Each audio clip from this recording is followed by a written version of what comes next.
A very good afternoon and welcome to this edition of Lunchtime News. I'm Katharina Chang and let's take a look at your headlines.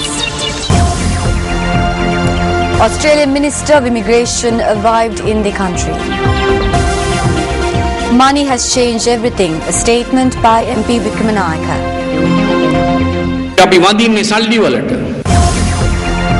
Assault on an employee of the Sri Lankan embassy in Saudi Arabia. And Typhoon Neguri claims the lives of 2 in Japan. Now on to the stories in detail. Australian Immigration Minister Scott Morrison arrived in the island on an official visit to the country this morning. He was welcomed by Deputy Minister of External Affairs Newma Pereira. The Ministry of External Affairs say that the aim of the visit is to strengthen ties between the two countries. The ministry added that talks centering on steps that could be taken to prevent illegal immigrants travelling to Australia will be held during his visit. The Australian Immigration Minister's visit comes amidst a boatload of Sri Lanka asylum seekers being held by the Australian authorities. Scott Morrison is set to hold talks with President Mahinda Rajapaksa and other government officials. The minister will participate at the commissioning ceremony of the 2 Bay class patrol boats presented to Sri Lanka. On to other local news, an unidentified body was discovered in a shrubbery area in close proximity to the Kalania Bridge in Paliagoda. According to the police, they received information about the body at around 6 p.m. yesterday. The magisterial inquiry into the death will be carried out today. Further investigations are being carried out by the Paliagoda police. UPFA parliamentarian Vidura Vikramanayaka says that society has become so money-oriented that all values in all aspects of society have changed. He made this statement during a function held at the Takshila Madhya Mahavidyalaya in Horana. The foundation stone for the Mahindodaya Technological Unit was laid at the Takshila Madhya Mahavidyalaya in Horana under the auspices of MP Vidura Vikramanayaka.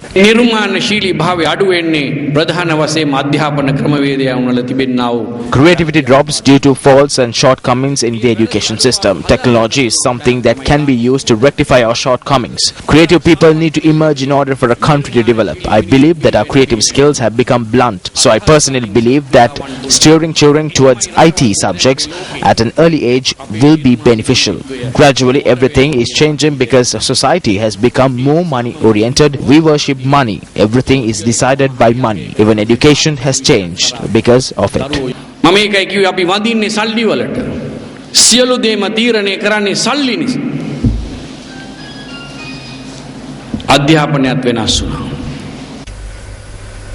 Several protests were staged around the country yesterday.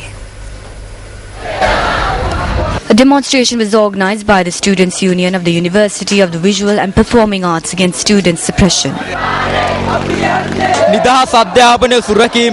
They suppress students who speak out against the privatization of free education. We see this taking place at the Rajarata University.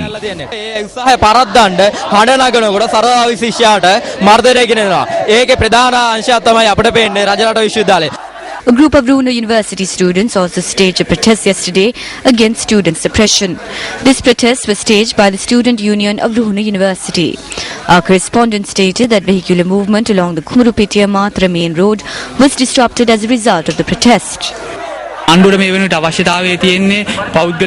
government's intention is to introduce private universities and turn education into a commodity. Recently, we saw them attack students. They have murdered and assaulted students who were against this, and when they were unable to do anything, they attempted to suppress student leaders using the law. The Inter-University Students' Union convened a media briefing yesterday in order to comment on the recent events. They are searching for male students. This is not only happening in Rajarata. This is also happening in Javardhanpura and Sabaragamu universities. There has been a great deal of student suppression over the past 4 years, targeted at student leaders who speak out against the privatization of education. There are many issues. University lecturers and support staff are facing numerous issues. At a time like this, those close to the government are taking various steps.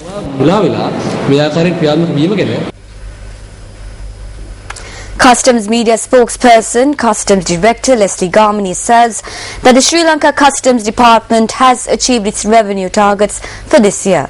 He made this statement during a function held at the Customs Department yesterday.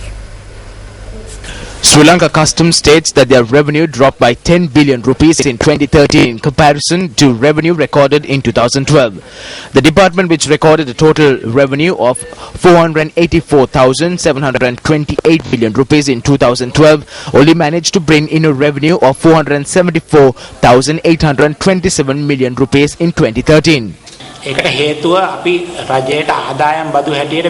majority of income tax revenue came from motor vehicles. The importation of motor vehicles reduced, so our income dropped slightly in comparison to the year 2012. However, we cannot calculate the income from these kind of taxes, as some government officials are given the opportunity to import vehicles without being liable to pay importation tax. However, we have already fulfilled our revenue targets for the year 2014.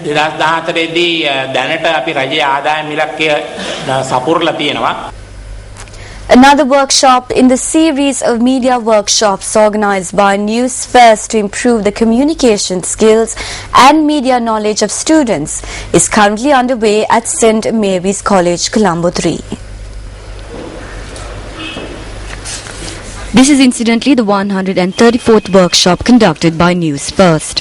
The focus of the workshop is to improve communication skills and to provide practical knowledge to students on how a news report is compiled and presented. The students were also given an opportunity to showcase their talents.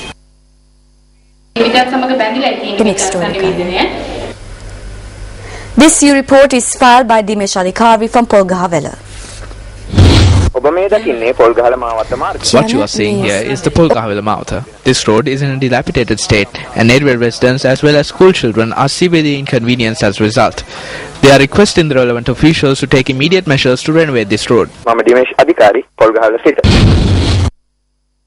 Now, a Sri Lankan official attached to the diplomatic mission in Saudi Arabia was assaulted. Deputy General Manager of the Sri Lanka Foreign Employment Bureau, Mangla Randenia, said that the official is currently receiving treatment.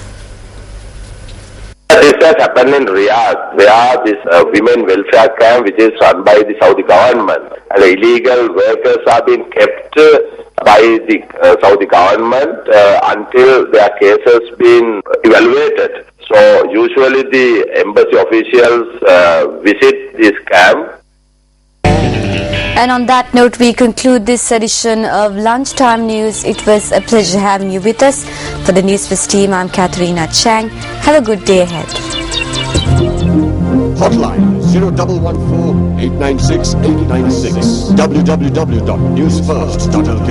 Feedback at newsfirst.lk.